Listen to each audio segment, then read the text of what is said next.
Hello everyone, कैसे हैं आप लोग। आई होप आप लोग बहुत अच्छे होंगे गाइस। और आज की इस क्लास में हम लोग बात करने वाले हैं डीएनएस कॉन्फ़िगरेशन के बारे में। विंडोज सर्वर पे अगर हमें डीएनएस कॉन्फ़िगरेशन करना है तो हम कैसे करेंगे। बट डीएनएस कॉन्फ़िगरेशन करने से पहले डीएनएस क्या है, स्ट्रक्चर क्या होता है इसका, कौन कौन से डीएनएस हमें कॉन्फ़िगर करने की नीड होती है जब हम रियल एनवायरनमेंट में वर्क करते हैं, तो इन सभी पॉइंट पे एक एक करके हम यहाँ पे बात करेंगे। तो कुछ क्वेश्चन के साथ सॉल्यूशन हम लोग यहाँ पे देखेंगे, यानी कुछ क्वेश्चन भी रहेंगे, कुछ सॉल्यूशन भी रहेंगे और उसके बाद हम लोग लैब करेंगे। तो ये पूरा एक डायग्राम के थ्रू हम लोग यहाँ पे चीज़ें समझेंगे और इसका लैब हम लोग नेक्स्ट पार्ट में कवर करेंगे, यानी ये हमारा डीएनएस का पार्ट नंबर 1 है। ओके, सबसे पहले हम लोग बात करते हैं व्हाट इज़ डीएनएस। डीएनएस है क्या? राइट, शुरू से हम सुनते हैं डीएनएस सर्वर सर्वर। चलो इसके बारे में जान लेते हैं ये है क्या। बहुत डीप डाइव हम लोग चीज़ों को कवर करने वाले हैं। और एक छोटी सी रिक्वेस्ट है गाइस, अगर आपको वीडियो पसंद आ रही होगी और ऑलरेडी आप हमारे चैनल से जुड़े हुए हैं, वीडियो आपको पसंद आ रही होगी, तो प्लीज़ वीडियो को लाइक कर दीजिएगा। चैनल पे नए हैं तो उसको सब्सक्राइब भी कर लीजिएगा, ठीक है। और कमेंट करके अपनी राय जरूर बताइएगा कि क्लासेस कैसे लगे आपको और किस किस टॉपिक पे और आपको क्लासेस की नीड है। ओके, सबसे पहले बात करते हैं व्हाट इज डीएनएस। डीएनएस होता क्या है? ओके, तो मैं थोड़ा-सा इसका मैं आंसर भी मेंशन कर देता हूँ। वैसे तो मैं ज़्यादातर थियरी कवर नहीं करता हूँ, बट मैं चाहता हूँ कि आपको कोई दिक्कत ना हो, तो आप किसी को आंसर भी दे सकें, तो इसके अकॉर्डिंग हम यहाँ पे सभी चीज़ें लेकर चलेंगे, ठीक है? Domain name system. डीएनएस का फुल नेम क्या होता है? Domain name system. ये करता क्या है?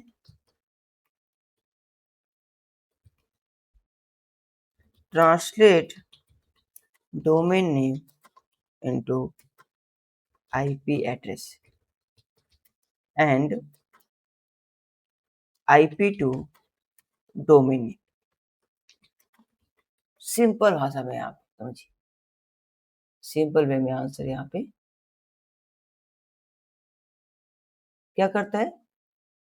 डीएनएस का फुल नेम होता है डोमेन नेम सिस्टम। ये ट्रांसलेट करता है domain name into IP and IP address to domain name. इसका एक ही काम है। कैसे काम कर रहा है?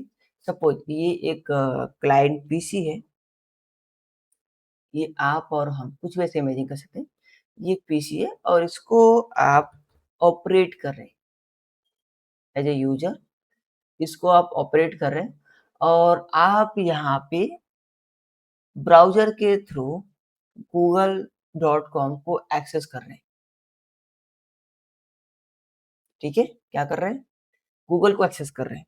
तो 1 मिनट गाइस, मैं इमेज लेता हूँ और इमेज के साथ मैं चीज़ों को आपके लिए क्लियर करके रखता हूँ, ठीक है? सो आप क्या कर रहे हैं? गूगल को एक्सेस कर रहे हैं। तो चलिए एक गूगल का भी इमेज ले लेते हैं हम लोग।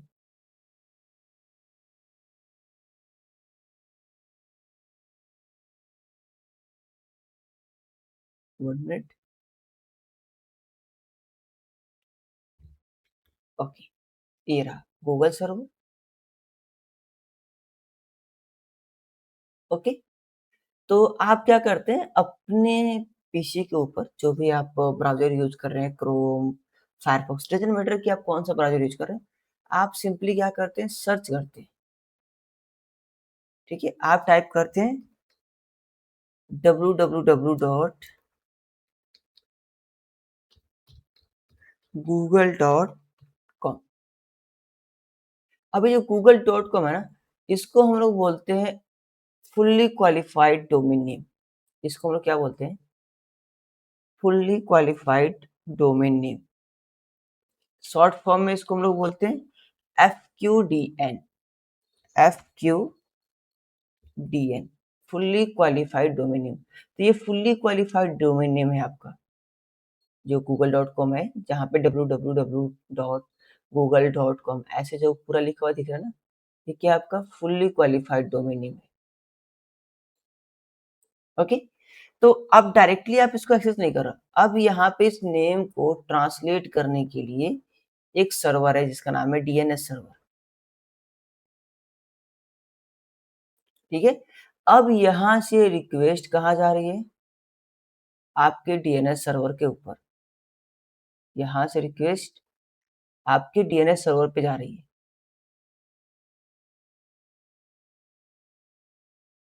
ओके? और उसमें लिखा हुआ जा रहा है google.com। ऑलराइट? अब डीएनएस सर्वर ना समझो कि एक फ़ोन की डायरेक्टरी है। जैसे आपका फ़ोन होता है ना, स्मार्टफ़ोन, आपका फ़ोन है, आपके फ़ोन में कॉन्टैक्ट नंबर होते हैं, नाम होते हैं, नंबर होते हैं, सेम लाइक ये जो आपका डीएनएस सर्वर है ना, एक तरह से बोल सकते हैं आप कि ये आपका फ़ोन बुक है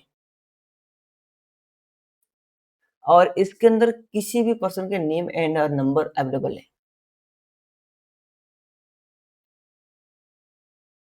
ओके? उसके नेम भी है और नंबर भी है। तो आपने नेम से सर्च किया है इसको, तो ये नेम भी यहाँ पे ढूँढेगा और साथ में इसका आईपी भी। एग्ज़ाम्पल के लिए गूगल का आईपी क्या होता है? 142.250.0.0 एक्स वाई एक्स कुछ ले लो ऐसे, ठीक है? एक्स डॉट एक्स कुछ ऐसे।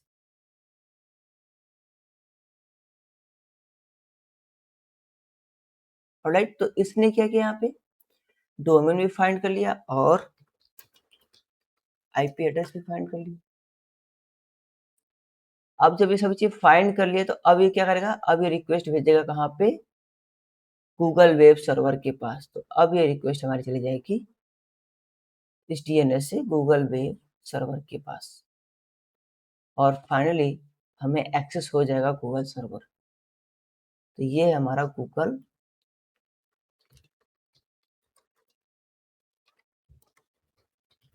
Web server.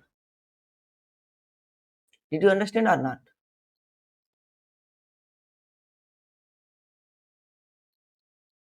आप समझ रहे हो यहाँ पे क्या हो रहा है? ये हमारा पीसी है। आप सोचो, अब यहाँ पे एक और एग्जांपल लेते हैं। एक मोबाइल फ़ोन लेते हैं।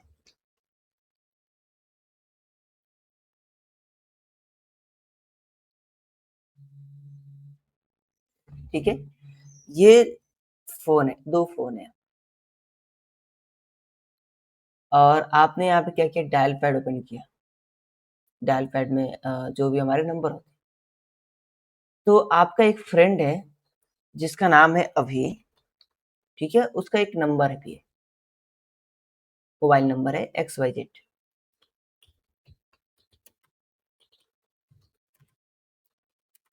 ठीक है? XYZ कुछ भी है। फ्रेंड का नाम है आपके अभी, मोबाइल का नंबर आपको नहीं मालूम है। लेकिन जब आप अपने फ़ोन के डायल में जाते हो कॉल करने के लिए,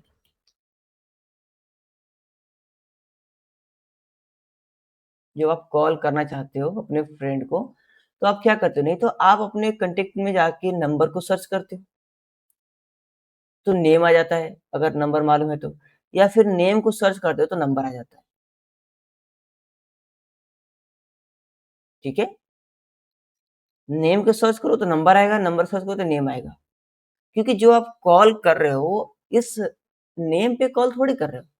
कॉल तो हमारे इंटरनली हमारे नंबर के थ्रू ही हो रहा है ना, यानी अगर ये पीसी, सॉरी टू से पीसी, ये फ़ोन दूसरे फ़ोन से कनेक्ट हो रहा है कॉल के थ्रू, तो ये तो नंबर के थ्रू हो रहा है, नेम के थ्रू थोड़ी हो रहा है,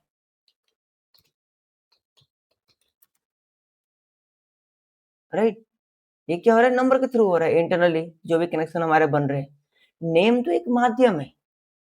सेम लाइक यहाँ भी ये जो नेम है ना, एक माध्यम है। इसके इंटरनल बैकग्राउंड में एक आईपी होता है, जो कि होता है हमारा वेब सर्वर का आईपी, जो भी हम सर्च करें। जैसे अभी आप जब जाते हो, ब्राउज़र आप ओपन करते हो, so let me show you. जब आपने ब्राउज़र ओपन किया, ब्राउज़र पे जाके आपने यहाँ पे सर्च किया google.com, एंटर किया आपने, गूगल यहाँ पे एक्सेस हो गया, राइट? यहाँ पे आपका फुल्ली क्वालिफाइड डोमेन नेम दिख रहा है। गूगल या डॉट कॉम यहाँ पे एक्सेस हो गया। लेकिन अगर आपको देखना है इसके बैकग्राउंड में आईपी क्या चल रहा है, तो आप जाते हो सीएमडी के अंदर, पिंग कर दो इसको। यहाँ पे लिखो पिंग google.com, google.com एंटर करिए। यहाँ पे देखिए, अच्छा आईपी वर्जन 6 यहाँ पे मिल रहा है अभी। ठीक है, एक काम करते हैं, इस यूआरएल को कॉपी करते हैं और आप यहीं पे सर्च करो डीएनएस लुकअप। ठीक है, कोई भी एक साइट ओपन कर लो आप, कोई भी, बहुत सारे वेबसाइट हैं जो कि डीएनएस लुकअप के ऊपर काम करते हैं। यहाँ पे पेस्ट करो आप, ऑल पे क्लिक करो आप, यहाँ से लुकअप पे क्लिक कर लो और यहाँ पे google.com के आईपी यहाँ पे शो कर देंगे। ये जस्ट नाम है, जो भी हम ब्राउज़र पे सर्च कर रहे हैं ना, यूट्यूब, फेसबुक, google.com, जस्ट क्या है? नाम है। इसके बैकग्राउंड में इंटरनली क्या हो रहा है? देखिए, ये आईपी है 142.251.151.119।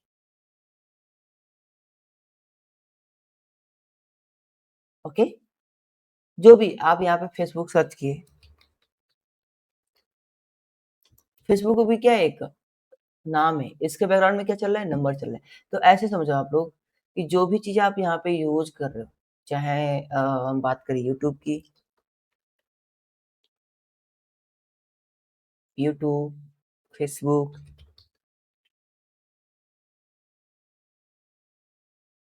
ठीक है? या फिर इंस्टाग्राम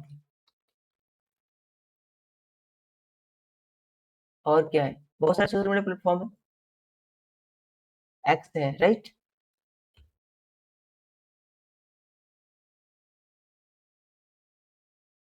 ये जितने भी है ना, चलिए इसके नेम भी मेंशन कर देते हैं, youtube.com, www.youtube.com,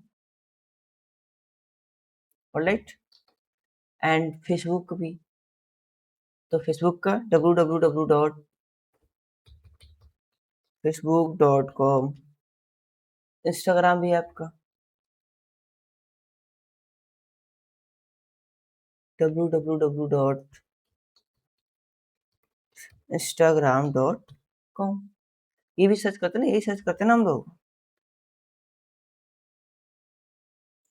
ओके, और एक्स का क्या होता है ट्विटर का? कोई बताएगा चैट बॉक्स में?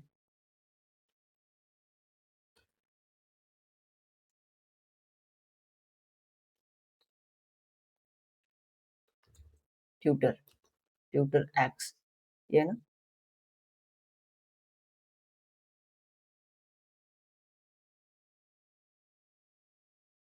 ट्विटर एक्स, लॉगिन लिख लो, यूआरएल आ जाएगा।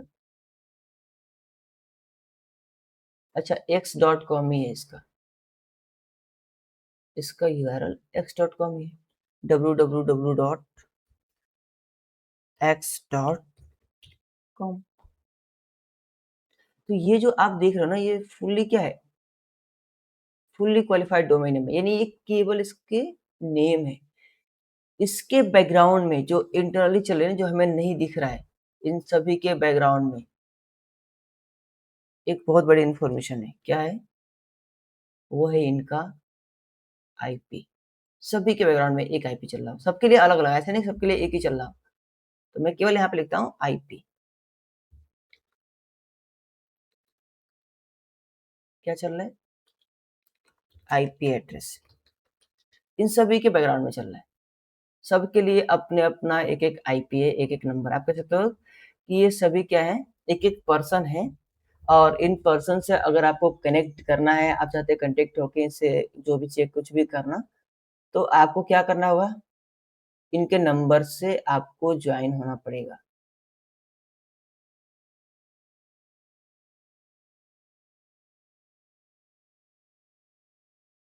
ठीक है? इनके नंबर से आपको कनेक्ट होना पड़ेगा। इन सब के लिए भी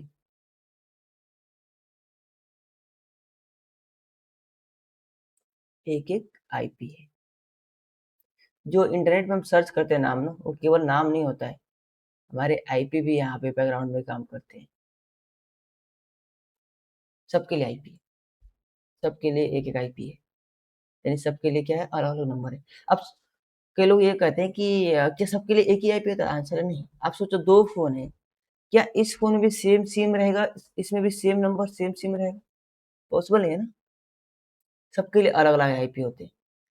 यूट्यूब के लिए अलग आईपी है, फेसबुक के लिए अलग आईपी है, इंस्टाग्राम के लिए अलग आईपी है, एक्स के लिए अलग आईपी है। आपको फाइंड करना है, देखना है, तो फिर से आप यहाँ पे सर्च करिए, टीएनएस लुकअप सर्च करिए और एक-एक को देखिए यहाँ पे सबसे पहले youtube.com इसको एरर को कॉपी करिए, आ जाइए यहाँ पे, पेस्ट करिए, ऑल पे क्लिक करिए, लुकअप पे क्लिक करिए, आपको दिख जाएगा। यहाँ पे देखिए सर्च हो रहा है, ओके? तो ये इसकी आईपी है, कॉपी करिए एंड अपने नोट्स पे आ जाइए, यहाँ पे यूट्यूब के लिए ये आईपी है।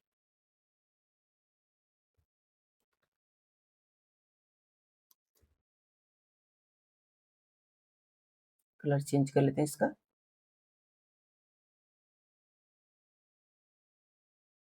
ये आईपी है यूट्यूब का, ठीक है? चलिए, सभी का मैं दिखाता हूँ आपको वन बाय वन करके, ताकि आपको कन्फ्यूजन ना रहे गाइस, ठीक है? एंड फेसबुक का देख लेते हैं। यहीं पे क्या करो ना आप बस, फेसबुक लिख दो आप, फेसबुक, सर्च पे क्लिक करो आप अगेन।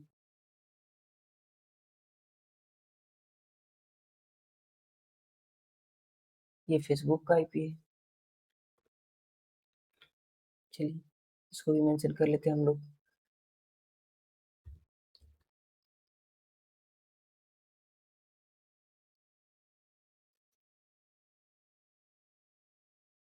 ये फेसबुक का आईपी। जो भी आप नाम देख रहे हो ना, उसके बैकग्राउंड में एक नंबर काम कर रहा है, ठीक है? बिना नंबर का यहाँ पे कोई भी कनेक्शन हमारे नहीं होंगे। इंस्टाग्राम तो यहीं पे इसी URL के अंदर www.instagram.com सर्च कर लीजिए,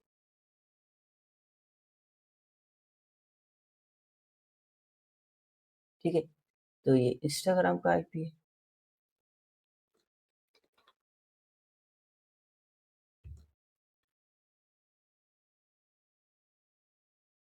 ओके, ऐसे ही एक्स का भी निकाल सकते हैं आप, एक्स का निकाल लीजिए। जहाँ पे इंस्टाग्राम है, यहाँ पे बस एक्स लिख दीजिए, x.com।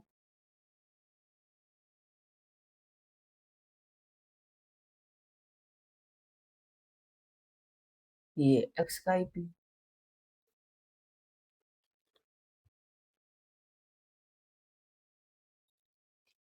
ओके? तो जितने भी आप सोशल मीडिया प्लेटफ़ॉर्म देख रहे हैं या आप कह सकते हो कि ब्राउज़र पे आप जाके जितनी वेबसाइट को एक्सेस कर रहे हो, उन सब के लिए क्या है, एक-एक आईपी है, एक-एक एड्रेस, एक-एक नंबर है। और ये जो हम देखते हैं यूट्यूब, फेसबुक जो हम लोग याद रखते हैं, ये क्या है, नेम है। अब सोचो आपको, अगर मैं कहूँ कि आपको 10-20 वेबसाइट का नाम याद रखना है, इज़िली रख सकते हो। जैसे अभी YouTube, Facebook, Instagram, x, WhatsApp और मल्टीपल कितने सारे आपको याद रहेंगे। लेकिन अगर मैं बोलूँ कि आप एक काम करें, यूट्यूब का ये आईपी याद रखना, फेसबुक का ये आईपी याद रखना, तो क्या पॉसिबल है याद रखना? तो आंसर है नहीं। इसीलिए हम लोग क्या करते हैं, हम तो नाम याद रखते हैं यहाँ पे, लेकिन जो सर्वर है, सर्वर को आईपी के थ्रू एक्सेस करना है हमें। तो इसलिए हम यहाँ पे एक ना डीएनएस सर्वर लगाते हैं। डीएनएस सर्वर यहाँ पे क्या कर रहा है? IP to name, name to IP convert कर रहा है। अगर आप नेम में सर्च कर रहे हैं तो अपने लिस्ट में उसे चेक कर रहा है कि इस नेम से क्या हमारे पास कोई आईपी है? तो अगर मिलेगा तो उस सर्वर तक लेके जाएगा। अगर हम ने आईपी सर्च कर रहे हैं तो वो नेम को फाइंड करेगा। ठीक है? पूरा आप कह सकते हो इसका एक स्ट्रक्चर मॉडल है जिसके ऊपर ये पूरा काम करता है। जिसको बोलते हैं डीएनएस रेज़ोल्यूशन प्रोसेस। कैसे प्रोसेस करता है ये, कैसे हमारे सभी चीज़ों को प्रोसेस करके हमारे वेब सर्वर तक भेजता है, उसको हम लोग बोलते हैं डीएनएस रेज़ोल्यूशन प्रोसेस, ठीक है? तो मैं ज़्यादा लंबा क्लासेस नहीं करूँगा, ज़्यादा लंबा मैं इस क्लास को नहीं लेने वाला हूँ, बिकॉज़ मैं चाहता हूँ कि इसको मैं 2 या 3 पार्ट में बनाऊँ ताकि आप इज़िली एक-एक पार्ट को देख सकें और समझ सकें, ठीक है? तो नेक्स्ट पार्ट में हम देखेंगे डीएनएस रेज़ोल्यूशंस के बारे में। डीएनएस रेज़ोल्यूशन कैसे काम करता है, फिर इसका हेरिकल मॉडल देखेंगे और उसके बाद हम इसके कॉन्फ़िगरेशन को देखेंगे। कौन-कौन से डीएनएस होते हैं, कौन-कौन से हमें डीएनएस कॉन्फ़िगर करने पड़ेंगे लैब के लिए और फिर लैब देखेंगे। यानी 2 या 3 क्लास में इसको हम लोग कवर करेंगे। Okay guys, thank you so much guys.